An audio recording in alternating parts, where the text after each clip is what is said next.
You're listening to Police Life, The Experts, a Victoria Police podcast shining a light on our people and their extraordinary skills.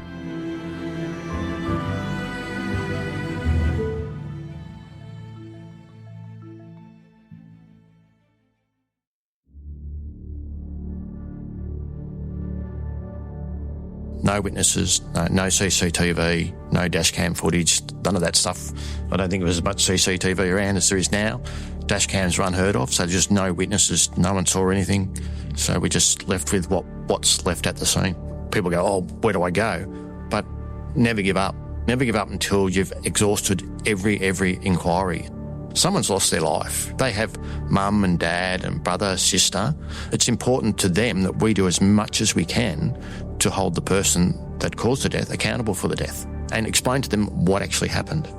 On Sunday the 14th of July, back in 2002, the Major Collision Investigation Unit arrived at the scene of the hit-run death of 20-year-old James Donnelly on Canterbury Road in the Melbourne suburb of Canterbury.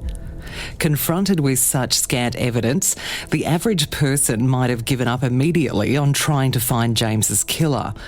But the two MCIU investigators there that day were anything but average. Their hunt for answers in this tragic case would eventually lead to Victorian laws being changed. Details are very sketchy. A young man had been found on Canterbury Road. It looked like he'd been hit by a car. He'd been taken away by ambulance, and there was a little bit of glass and debris at the scene, very, very little at that stage. He was found at 5:41am, and we established later he'd made a phone call at 4:24am, so sometime in that period he looked like he'd been hit by a car. My name's Paul Cripps. I'm a Detective Inspector at ED1, which works out of Forest Hill, so we cover Monash, Burundara, Whitehorse and Manningham, so 4 PSAs. So at the time of this, I was a sergeant at the Major Collision Unit working out of Brunswick. It was it had been raining overnight, and so the roads were still wet. I arrived at the collision scene. I think Paul was already present. The road had been obviously blocked off. It's just starting to get daylight, I think. It was, probably 6 or 7 o'clock in the morning. And when you first approached the collision scene, there really wasn't much to see. Inspector Damien Madden. I'm currently the local area commander at Hobson's Bay, so cover Altona and Williamstown. Back in 2002, I was a senior constable at the Major Collision Investigation Unit. So James had been taken to hospital, so some of his clothing was present on the footpath at the intersection. But on first observation, that's all you could see. I think there was some shoes on the road. James's shoes were on the road, but that was about it. So James, young guy, growing up, he was 20 years of age. He'd been to a mate's party earlier that evening, so it was the 21st. He had started walking home, and he'd actually parted way with his mate probably only 150 metres prior to the collision scene. His mate sort of turned off up a side street to head home, and James kept walking along Canterbury Road to head towards home.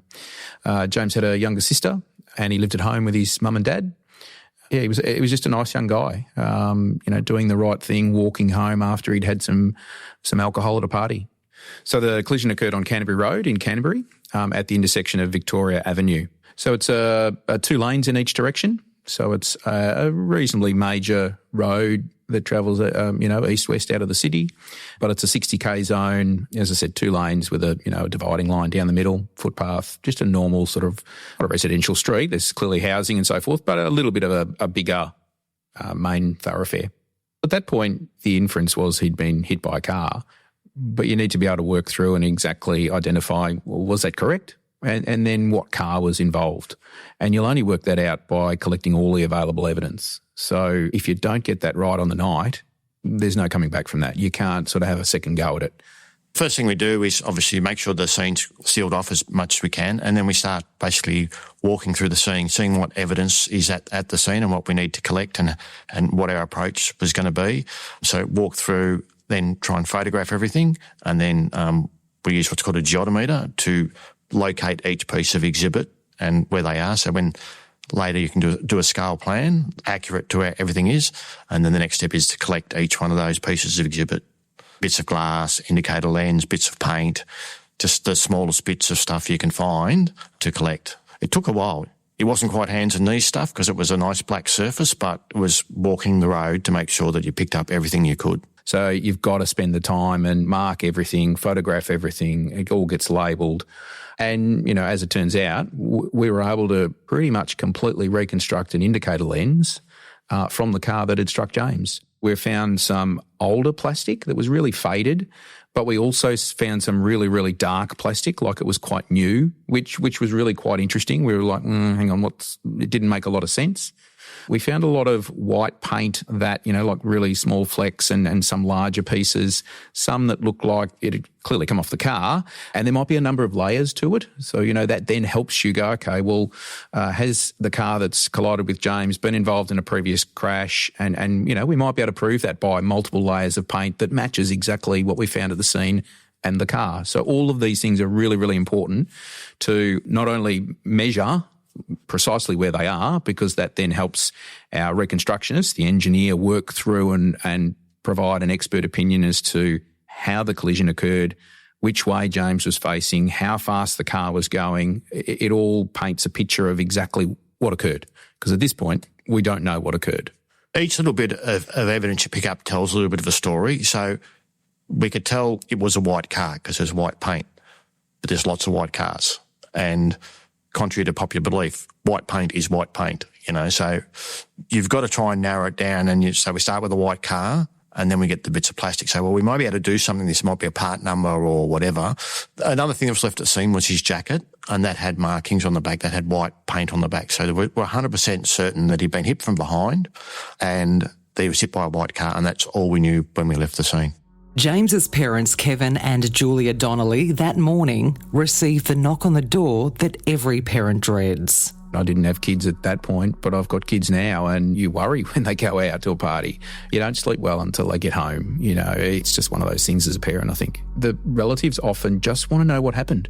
Obviously, having people held to account is absolutely very important, but they just want to know what happened with their loved one. And I think that's probably a lot of the drive from our unit, is just trying to give the family those sort of answers. Because often you find, and I've spent time at the homicide squad and major collision, that relatives' thoughts often worse than actually what happened. So they actually want to know exactly what happened. Did their relative suffer? Was it quick? All that sort of stuff. Otherwise, your imagination just runs wild. Trying to find out exactly what happened to James in the very early hours of that Sunday morning involved computer recreations of the scene by renowned Victoria Police crash reconstructionist, the now retired Detective Sergeant Peter Bellion. Damien explains that those recreations were central to the investigation.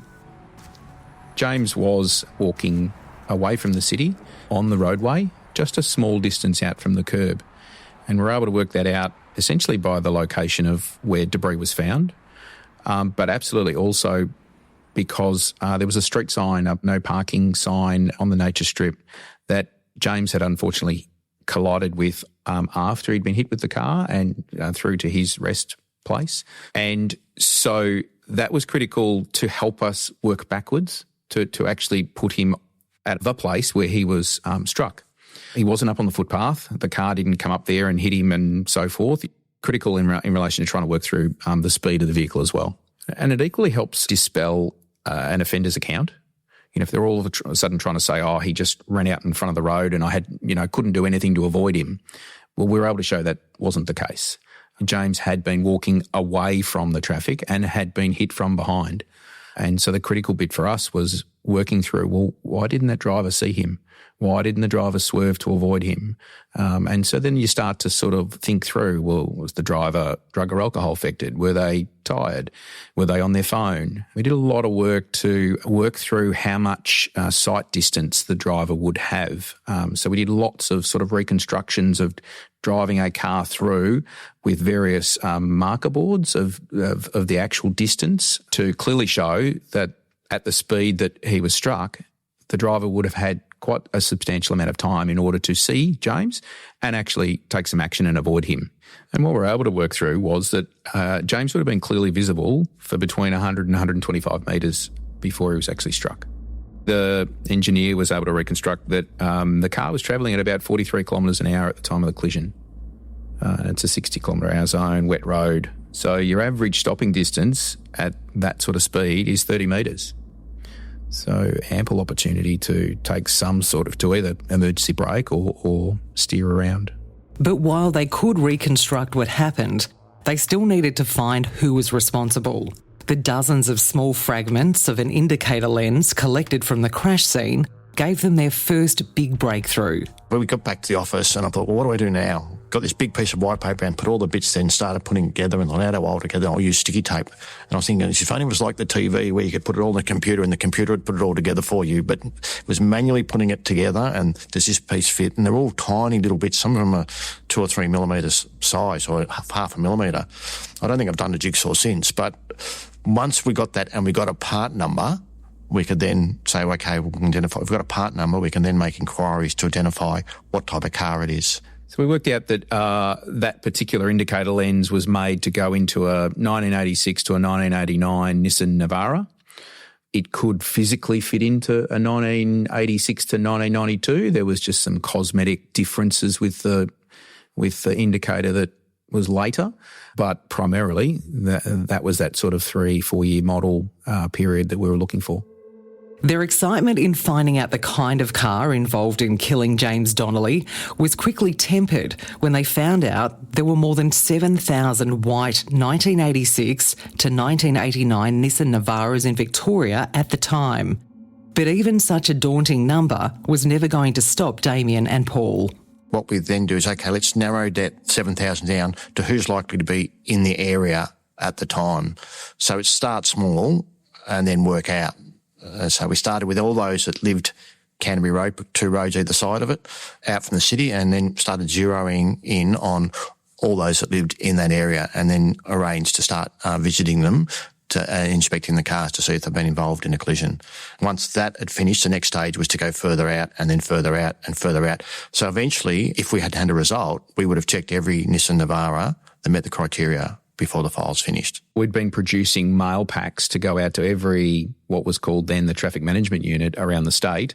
So some information around what we needed them to do and what they needed to look for and the list of vehicles that were in their area that they needed to help us out with. The really important bit at that point was to introduce ourselves to the family and actually explain as best we could what we knew at that point. And, you know, we can't disclose everything, but at least put a face to a name, give them some understanding of what we knew and a commitment that we would do everything we could to find what happened to James. And through that conversation, terrible point in the family's life, Kevin, James's father, and Julia actually were supportive of talking to the media, which is a really critical element for us. You know, it's important that we get out as broadly as possible. This is the car that we're looking for and really get that community support. To have my son knocked down and left by the side of the road like a dog today is just disgusting. And that hurts to know that if they had stopped, he may have been saved. I don't want retribution. I don't think Julia does. What we want is to know what happened and who was responsible. The worst scenario is for somebody to lose a child and to never know the full story. Kevin and Julia were able to really put a face and a personality to James and really appeal for that support, which I can only imagine would have been a really, really difficult thing to do. But I think throughout the whole investigation, they were critical in helping us work through and understand what occurred. Hopefully the offender or the person of interest will see what his or her actions have had on the family and get a conscience, their conscience will get the better of them and they'll come and hand themselves in, or a member of the public will see the vehicle and report it to us. And in those early couple of days after the media appeal, we got a lot of calls to Crime Stoppers and some that you really think, oh, this is the car, you know, and you're running around urgently all over the eastern suburbs inspecting these cars and you sort of get your hopes up and then it's, dashed, no, this is not it. But it's one that you can actually rule off and one that was most times it was on our higher priority list anyway to visit. So, yeah, there's lots of highs and lows. It's a process of asking a million questions and accepting you'll only get the nail on the head for a couple, but the couple leads you to another question and more inquiries. I didn't have a day off for 21 days. Everything was so full on and you just couldn't afford to take a day off. It was critical that you kept going. Occasionally it's just like looking for a needle in a haystack. But I used to always say to the troops, if you search thoroughly and long enough, you'll eventually find the needle. So it's just a matter of making sure we persist and keep doing it. You actually start to become a bit of an expert as well around Nissan Navaras. It's amazing. You start seeing them everywhere, even when you're not working. It's an interesting comment Damien makes about seeing Nissan Navaras everywhere. I don't know if it's like when you buy a new car, you've never seen them around, you buy a car and they're everywhere.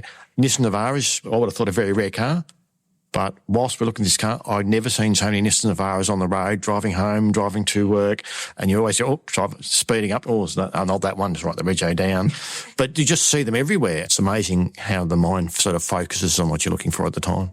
Despite having police across the state helping out with inspecting the 7,000 Nissan Navaras, the search was time-consuming. So Damien and Paul were working on other avenues at the same time. This included an appeal out to mechanics and smash repair businesses in the hopes that the driver visited one for repairs after the crash. But the promising leads were drying up. We're probably nearly a month after the collision and we're still looking madly at lots of cars but not having a lot of success. So I made contact with Crime Stoppers to see if we could actually get back in the day, you would actually get a video segment put on the media just to really sort of refresh it, I suppose, in people's minds of what we're looking for. And whilst we didn't have a lot of success around, the advice was it would take a while to get something like that underway. The person I spoke to was really helpful and said, if you tried, there's this what they call the hotline, and it's a radio service that operates between wrecking yards. So if you go into a particular yard and you're looking for a particular part and they don't have it, they'll put a broadcast over the radio and maybe another wrecker will have that. So I got hold of the person that coordinates that and they put a broadcast over the hotline. And as luck would have it, a wrecker out in Campbellfield gave me a phone call and said, a couple of weeks ago we had two guys come in. They were looking for exactly the parts that you are interested in. So a bonnet, a passenger side guard, a grille, the lower stone guard. And she said the person, when they rang, didn't want to leave their number. She thought that was a bit odd, but then not long after that, the two guys turned up. She showed them what she had. She gave them a price and it was a bit too expensive. So she suggested, well, you could actually contact SSS Auto Parts, which are an importer of non-genuine parts. And so she rang SSS from the yard and was able to work through a price and provided that to the two guys and they left. So then we reached out to SSS Auto Parts and lo and behold, these two guys then went to the location in Campbellfield, I think it was, and they purchased parts, the exact parts that we were looking for that would repair the car. Of course, then we do a whole range of other inquiries to try and work through and identify who those two people were, phone checks and looking for CCTV and a whole range of other aspects. But interestingly, when we went and saw the salesman at Campbellfield, he remembered the sale and said, actually, one of the guys that bought those parts, I think it was a week later, actually returned one of the guards because he'd bought it for a king cab, not a dual cab. And I sort of said, okay, well, could we perhaps have a look in the warehouse? Could we find that guard that he returned? And so off we trot into the warehouse and there was only three there and two of them are nice in pristine packaging and one's a bit sort of crumpled and you could see it had been opened. So we opened that up and I sort of thought, I think there's some, there's smudge marks and so forth over it. So we were able to take possession of the guard and we got that fingerprinted. This is the best lead Damien and Paul have had in weeks. So they are desperate to find out who these two men were. But it will take time for the fingerprint results to come back. It's starting to tick the right boxes. These guys have bought the right parts. They've bought it a couple of weeks after the collision. They've taken some steps to sort of hide their identity is the initial thought. And you think, okay, we might be onto something here. But clearly it's then trying to work through and actually identify them. And so the early stages, we were challenged. There was no CCTV. We explored a couple of other avenues, but they didn't really come to fruition. I think the real luck, I suppose, for us is when we went to SSS and spoke to the salesman and were able to recover the guard. Just in general chat, there was, look, if you see him again, grab the rego of the car, and let us know. And lo and behold, the very next day, the salesman rings me and he says, you won't believe this, but that guy that bought parts that you were interested in, he came in today. And he bought parts for the same car, but the driver's side, not the passenger side. So it's sort of pretty odd, why is this person buying parts initially for what we were interested in, but then more parts? And thankfully, the salesman obtained the rego of the car. Still remember it. It was like maybe 1 or 2 o'clock in the afternoon, and you get the information. So then all of a sudden you're madly doing all these intelligence inquiries to understand, okay, so what does this rego come up to and who does it come up to? The car's owned by Alex Jasevsky. He's a chap, I think, in his 50s or 60s at that point. And we dive into his history, understand that he's got a driver's licence, where he lives, whether he's been in trouble with the police before. So at that point, it's around understanding, well, where does that person live? Who else lives at that address? Who owns a Nissan Navara? So we make some initial inquiries. We don't get very far. But that afternoon, one of the other sergeants and myself go out to this address and we talk to the registered owner, Alex Jasevsky, and we ask him who was driving his car that afternoon. And he tells us that it was his son, Philip. Philip was actually at home with his father at that point. So we spoke to Philip, asked him about whether he owned a Nissan Navara, and he said he did. He'd bought it about 7 months earlier. Then we talked to him around, well, where is the car? And so he tells us that it's actually parked at his sister's place and it's in the garage and it's being repaired because he had a crash about a week earlier to the driver's side at the front. So we ask him, okay, so yep, you're repairing that car at the moment? He says, yes. And so has the car been involved in any other collisions? And he says, no, not in the 7 months that I've owned it. It's not been involved in any other crashes. So we said, okay, well, can we go and have a look at it? And he says, sure. So he goes with us to his sister's house and we look in the garage and there's the car, mid-repair for the driver's side damage. But the MCIU investigators aren't interested in the recent damage to the driver's side. Your eyes go straight to the passenger side and you start to see some new panels on the passenger side that don't align with the age of the passenger door, that don't align with other parts of the car. And straight away, and I can remember as clear as day now, I noticed that the passenger door had all these chips where it joined the front guard. And so I'm thinking straight away, the front guard has been pushed rearwards and has taken chips of the paint away. So they've repaired the obvious parts, but they've not repaired, and as it turns out, it's been repaired basically by some people that are not experts, and they've done the basics. But very quickly you can start to see that it's likely the car that's involved in the collision with James. So one of the important things is Peter Ballion, who was the reconstructionist, developed an animation of what he expected to happen to James when the car had hit. And it showed him being hit from behind, then sort of twisting up, shoulder hitting the top end of the bonnet, but also at the same time, when he first got hit, his leg would kicked up and hit underneath what's called the stone guard or underneath the front of the car. So then when we actually get the car, the damage that we see is consistent or exactly the same as what we actually predicted based on the engineering. And then when we looked at the bottom of the stone guard, there was what's called striations, or it's markings from clothing. And then when they compared James's pants to that marking that was on the stone guard, it was exactly the same. After weeks of fishing for clues and only getting nibbles and no bites, the search for James's killer now seems to explode with action. But Paul had been a detective at the homicide squad, working on some of the most serious and high-profile crimes of the day. He knew the risk in reeling things in too quickly. You're also going to be very careful. You don't want to overwind it and break it. So you've got to make sure you're very methodical and do everything correctly and don't break the line. I've been around at that stage long enough not to get that excited and probably approach it with a cynical lens, and unless it's right in front of me and I'm convinced, because otherwise you ride the roller coaster of emotions and you're up and down, and when you get that little bit of bite, well, okay, what could be an explanation that's innocent, just to make sure we're not missing things and covering all the points off until you actually see the case. They have to be followed up, but it needs to be done properly and thoroughly.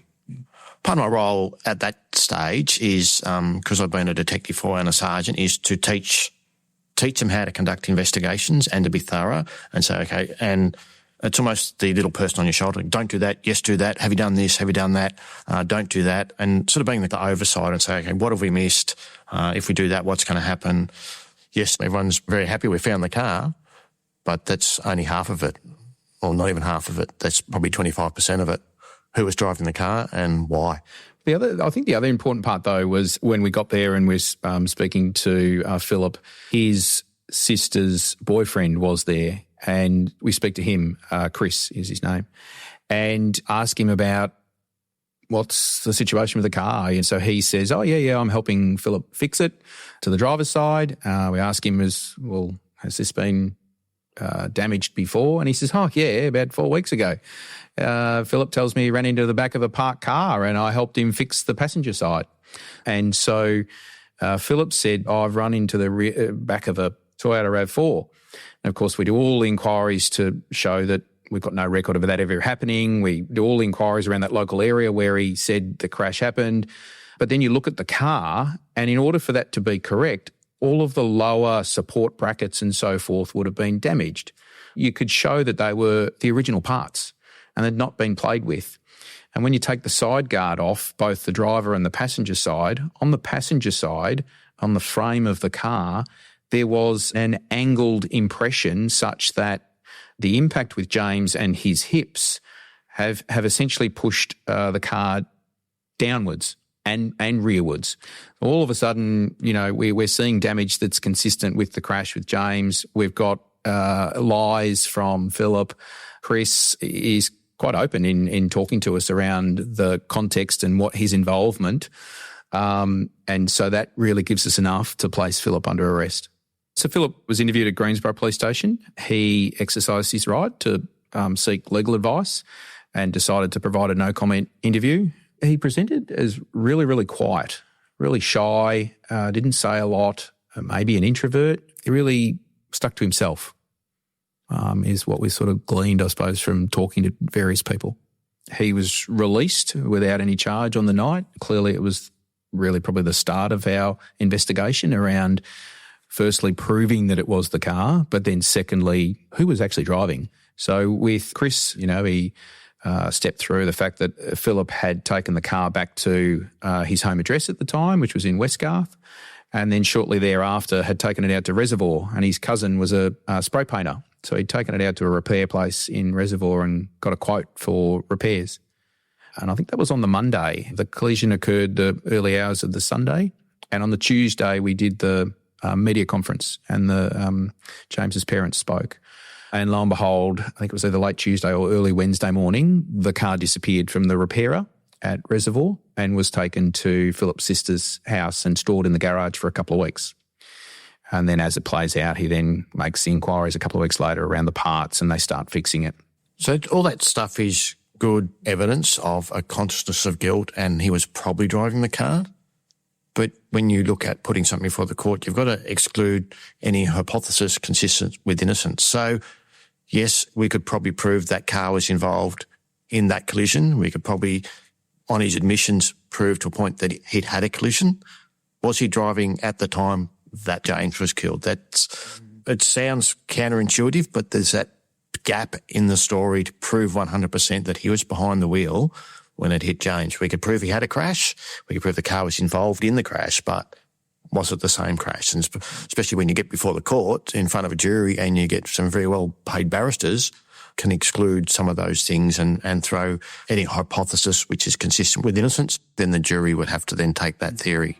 With Philip Jasewski now firming as their suspect, the two investigators were trying to find out what caused the crash and especially why Jasewski may have decided to run from the scene. The offences that you're investigating initially, failing to stop at a collision scene, failing to render assistance, and then failing to report the collision to the police. So if someone's injured, then you've got to do all of those things. So you're investigating those offences initially, but then you're looking more thoroughly around causation. So why did this person not stop? Were they speeding? Were they fatigued? Were they drug or alcohol affected? Were they distracted? So we were investigating it around a culpable driving matter. So the driver's failing to keep a proper lookout, their obligation as a driver to look ahead, to take steps to avoid a collision, and that we were saying that was grossly negligent.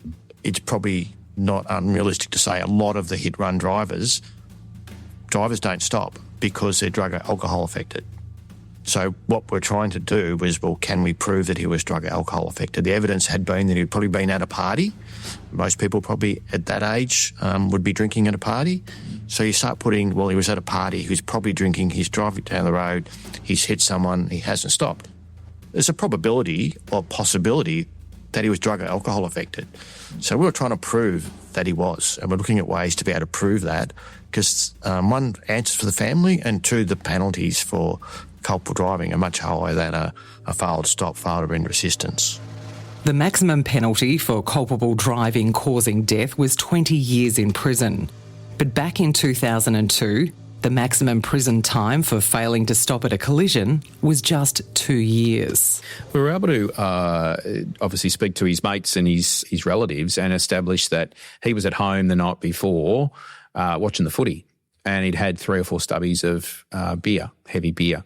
So we knew he'd been drinking beforehand, and as the investigation progressed, we knew that he'd been invited to a birthday party that night at a bar in South Yarra. So it was then trying to establish, okay, was he there? You know, and do we have any CCTV? And do we find him stumbling out and getting into the car? Unfortunately, due to the delay, you know, we're a month down the track. The CCTV back in 2002 didn't last that long. And so we're relying on being able to talk to guests that attended the party to understand, did he actually turn up? And we know that just from accounts, it was sort of close to midnight and he'd still not actually driven to the party. 2 of his close mates lived in the eastern suburbs, and if you looked at where the party was, at the bar in South Yarra, it was consistent with that he'd potentially been to the bar and was driving out to see his mates, or his mates were in the car. So it was trying to work through which one of those hypotheses were correct. While some in Jasewski's circles were happy to talk to the police, those who knew him best seemed to be particularly guarded. Paul then lent on his experience as a homicide squad detective, where it was not uncommon to use surveillance technologies in an investigation. Once he's exercised his rights to say no comment to us in an interview, we can't formally ask him any more questions, but he can tell other people. So the whole idea was in how do we capture that? So that's when we went down the track of getting a telephone intercept on his phone and putting a listening device in the house. I wasn't aware of any other investigation previously where we'd taken the steps to put listening devices in, record telephones. Not a whole new world, but very, very new, I suppose, from a collision perspective. So to start making inquiries internally around, well, how do we do this? What affidavit do we need to prepare? At what court does it need to go to?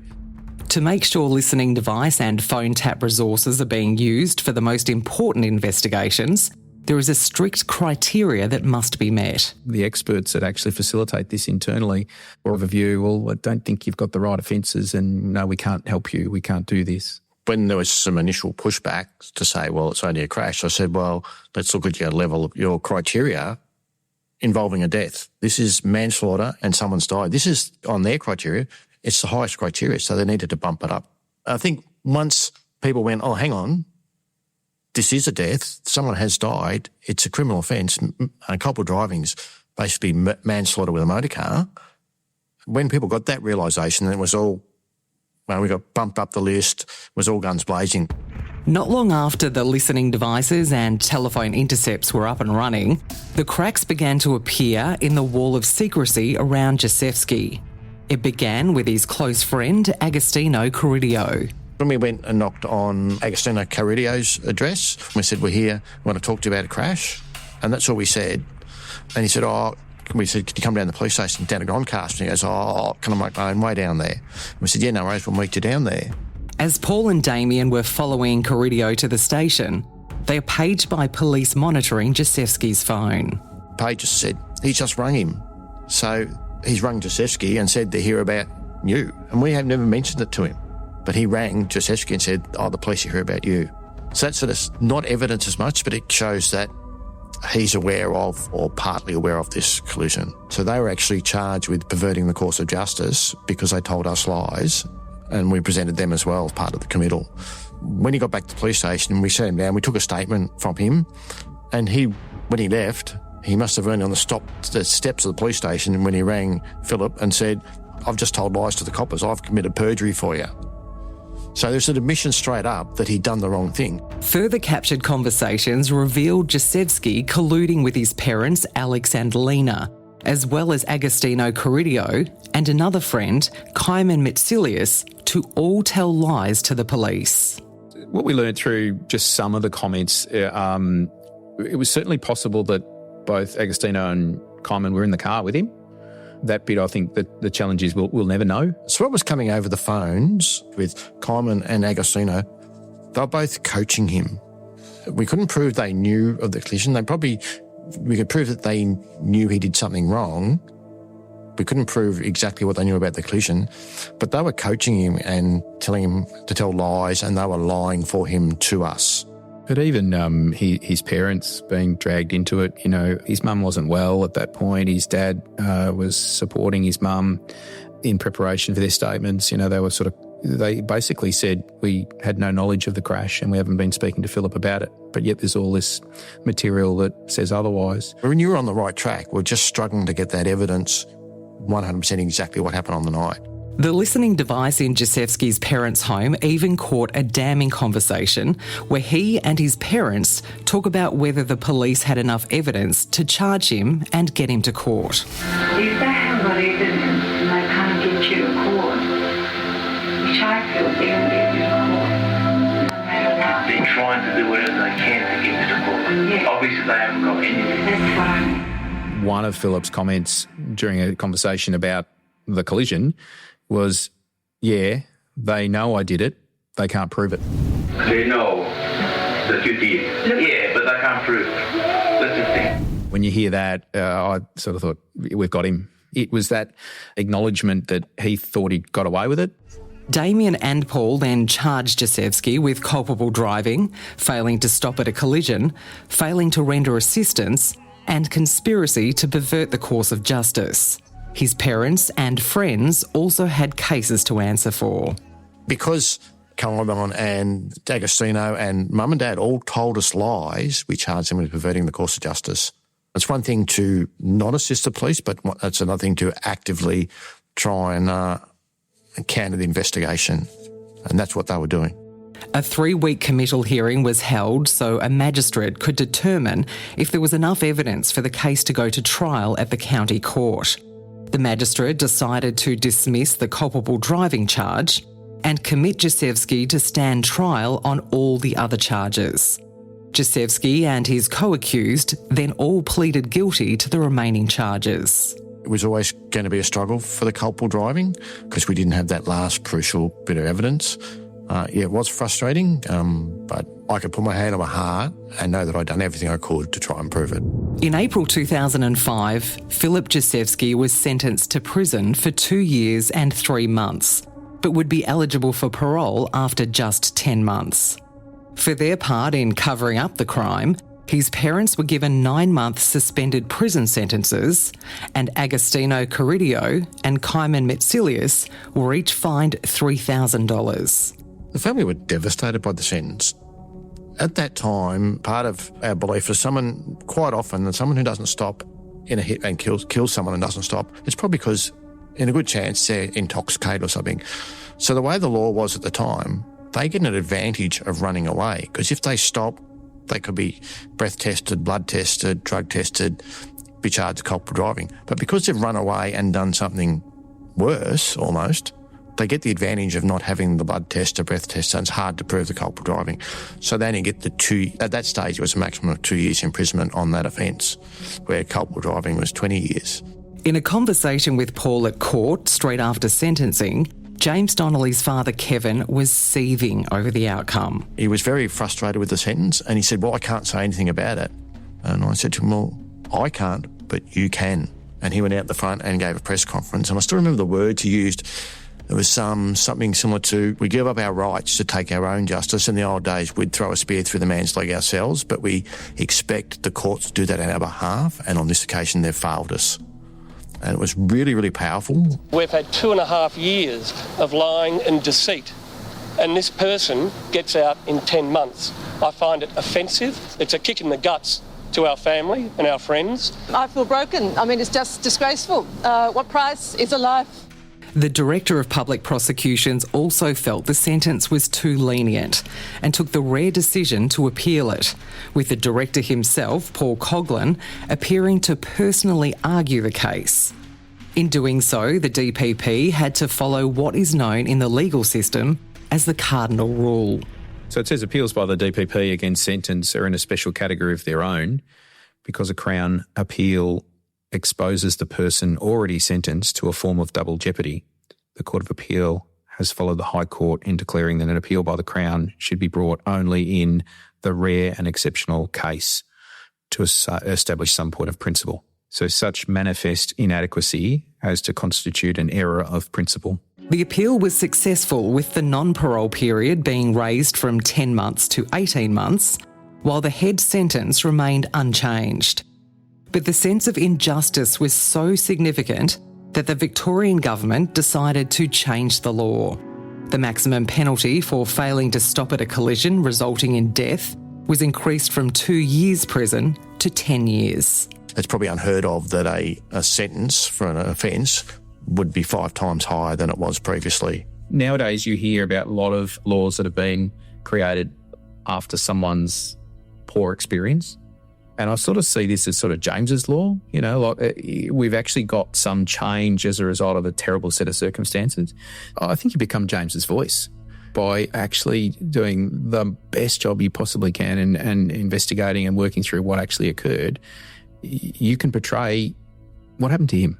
It's critically important to be able to portray that, but equally support the family through that process and give them some answers as to what occurred. For a parent, there can probably be not much worse than a knock on the door by a member of the police force in the early hours of the morning and saying, your son, your daughter is not coming home, they're being killed. So I see our job, especially at the collision unit, is to try and help the family understand. We're never going to get their son back or their daughter back. They will never move on from this. It will always be in their minds, but to try and help them function or move on as best they can. I remember being somewhere once and someone said to me, one of the family said, I'd hate to be doing your job. And I looked at them and said, yeah, but I hate to be where you are. Now, I think closure's a terrible word. It's actually, I don't think it explains what it actually gives. I don't think they ever get closure and say, oh, that book's closed, I move on. It's how you move on best. And if you get them as many answers as possible so they can move on as best they can. While Kevin and Julia Donnelly experienced profound grief, dismay and even disgust throughout the ordeal, they had only praise and gratitude for Damien Madden and Paul Cripps. In a letter she wrote to their Deputy Commissioner after the case finished, Julia could not thank them enough. They immediately worked swiftly and diligently in an attempt to track down the offender. In their dealings with us at this delicate and emotional time, they were understanding and compassionate and offered us their commitment to this task.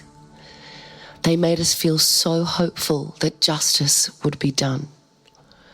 Their strength and optimism was so wonderful when ours had been profoundly shaken. The police came to our home one evening with the product of their painstaking investigations, the recreated indicator light from the offending vehicle. It was made up of so many tiny fragments of yellow and white plastic stuck together. We were amazed at the possibility of doing this and the fact they were able to identify the model of the car. I was just extremely proud of, one, the result, in that we were able to actually identify the car and then put someone in the driver's seat. But two, it's amazing what you can achieve when you provide passionate, dedicated support for the family, because they then helped us immensely around all of this other change. We helped them by actually being able to understand what occurred to James.